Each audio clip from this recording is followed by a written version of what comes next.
This is the episode where we set our house on fire. You have got to be kidding me. The Holderness family did a video following the KonMari method? I can't believe I missed this.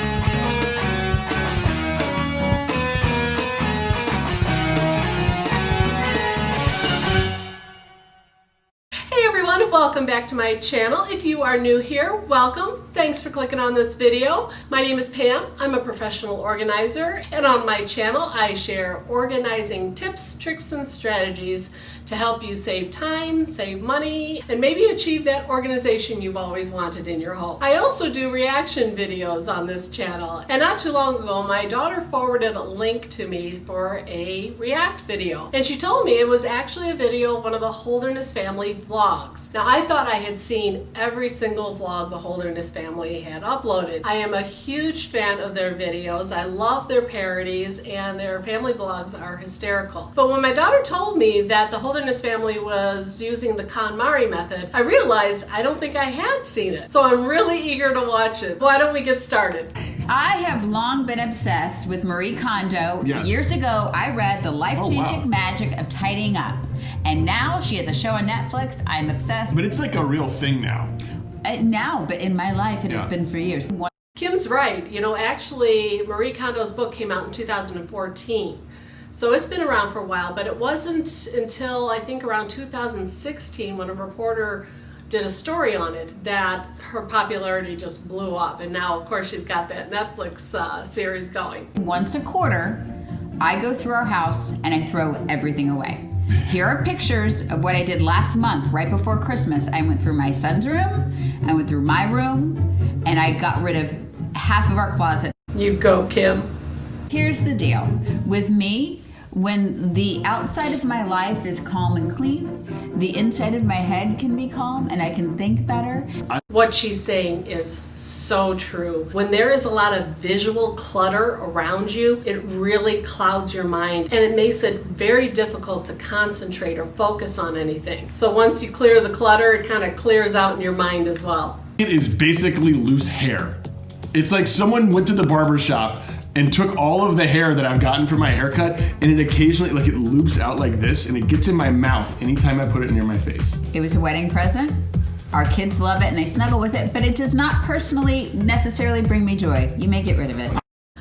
That is awesome. Penn had a lot of compelling reasons he was giving to get rid of it. I love that Kim acknowledges that it no longer brings her joy. Here's the thing. Gifts are never meant to be a burden to you. They are meant to give you joy at a certain time in your life. If they no longer give you joy, then it's time to let them go.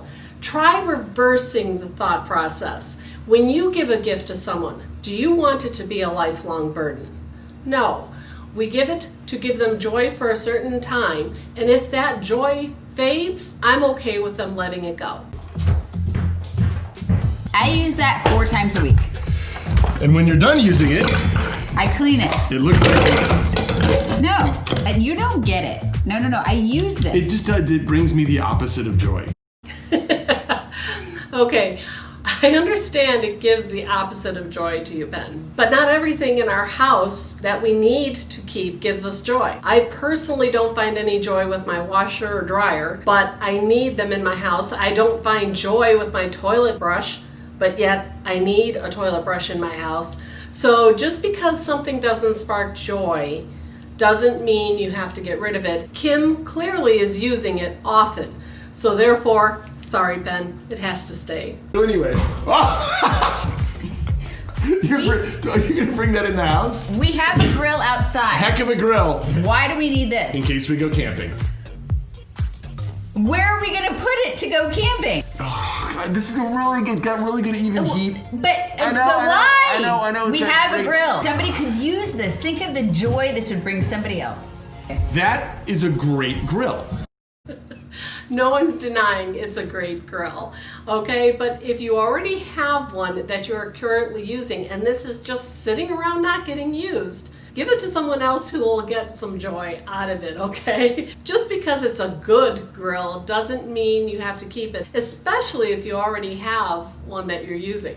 I can just picture Penn hooking it up to the back of the car the next camping trip and dragging it along with him. Oh! Painted by his ex-girlfriend. With a picture of me and my dad, and It's like a beautiful. beach house. Ex-girlfriend, you did a beautiful job. It is never hung anywhere.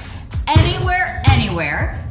I'm a firm believer that anything that is special enough to be kept in the house needs to be displayed in the house. This is the beach house that my great-grandfather won on a poker bet that got taken away from us by the government. The government. And this is the only watercolor painting by an ex-girlfriend that I have of this.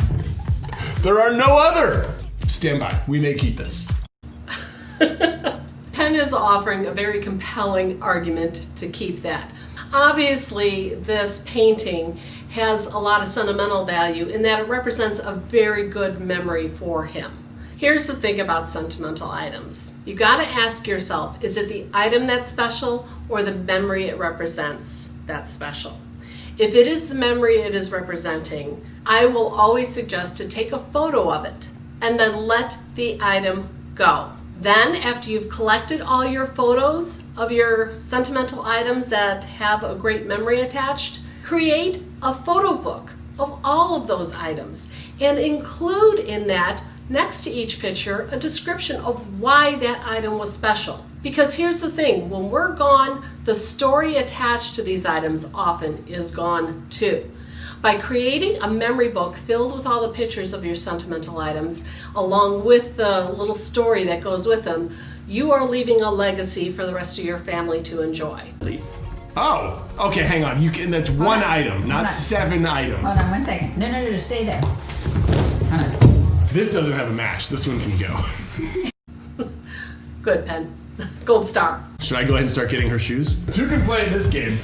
You can get rid of the tap shoes. I'm not sure why those are there. Okay. This happens a lot in families. One thing that I always suggest to couples is never try to make a decision about what the other person should keep or toss, all right? I can see where this is building with the two of them. You want to be passive aggressive? I can be passive aggressive.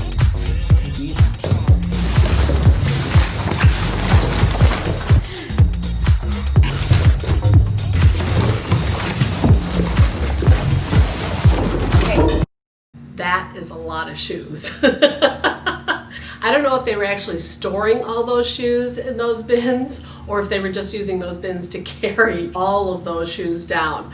That's quite a collection they have.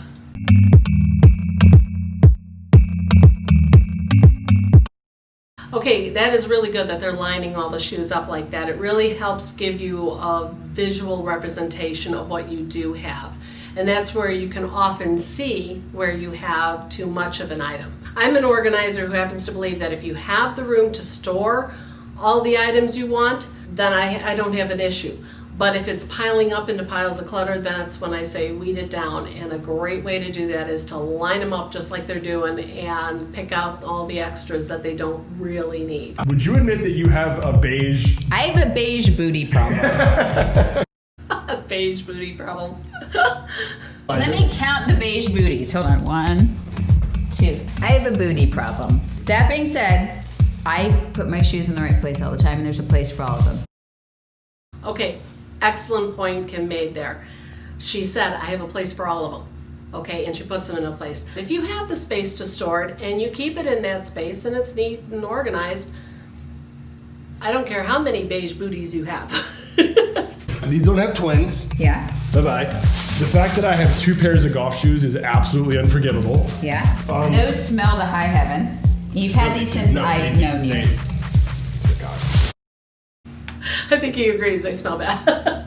These can go. These are like Frankenstein.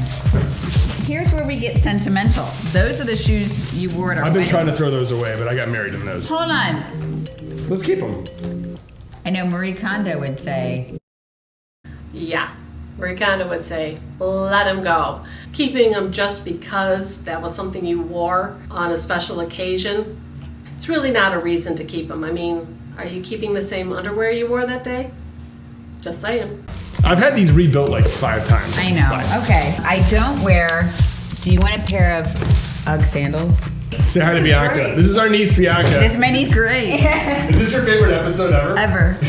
Honey, I don't want you to throw any of these away because it means you're going to buy No, more shoes. I want to clean and be clear and have no clutter. But then you're going to buy new shoes. No, I'm not. I don't want her to throw these away because she's going to end up buying new shoes. These I used to wear all the time. You might wear them again. Nah. You might wear them again. You're doing it again, Penn. You're doing it again. Do not keep items for the just in case. That's the best way to have clutter take root and grow in your house. Keeping items just in case is often kind of like a fear or anxiety of what's going to happen in the future. I often encourage people to say, well, what if I do need it in the future? Is it something that's going to break my bank to get another one? Is it in a location that I can't get to easily? There's a thing called the 20-20 rule. If you can replace it in under 20 minutes for under $20, let it go. It'll help reduce the clutter and keep things more organized. Okay. These are Manolo Blahniks. Penn, this is his first gift to me. Was this beautiful. Why would you buy a pair of shoes for a girl you've been dating for 3 months? It was a Christmas present, and they didn't really fit. But I told her when I gave them to her, you should take these back if you don't like them. But I did like them, and he was so sweet and so proud. Look how dusty they are. I know. Okay, first of all, dust is life's little hint that something is not being used and needs to go. If you're collecting dust on your shoes, those are the first pairs of shoes that I encourage you to toss. When I come across sentimental items that really don't serve a purpose anymore, but the memory is so strong that I want to keep them, I will create something out of them. So I would say maybe cut off a decorative part of that shoe, like a strap if it's got some rhinestones or whatever on it, and create a Christmas ornament out of it. You said he gave it to you on Christmas. Maybe you can cut a certain part off of those shoes, or maybe remove it looks like they had little rhinestones on them. Remove those rhinestones. Then, if you have a photo of your first Christmas, put that in a tiny little frame and line the frame with all the rhinestones. You are preserving part of that shoe, and you have a picture representing that event in your life that has a lot of sentimental value. Then every Christmas when you take out your ornament lined with the rhinestones from those shoes,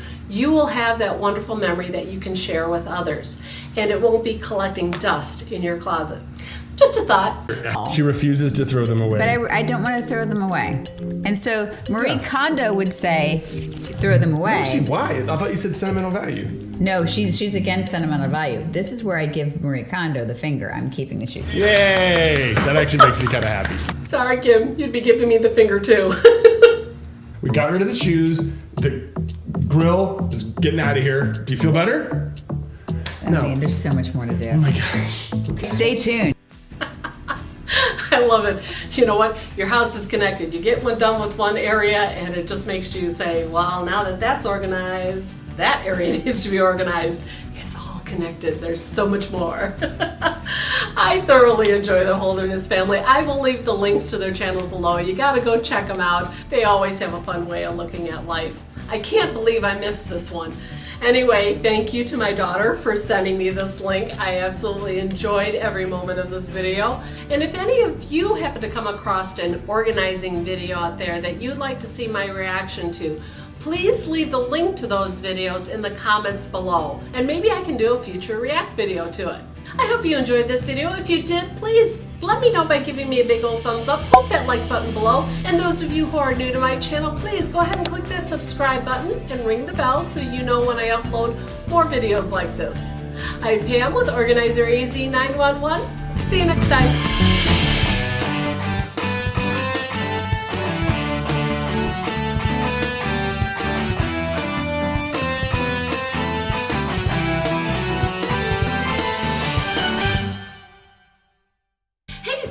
Video, why don't you check out one of these over here? And don't forget, the links to my socials are found below.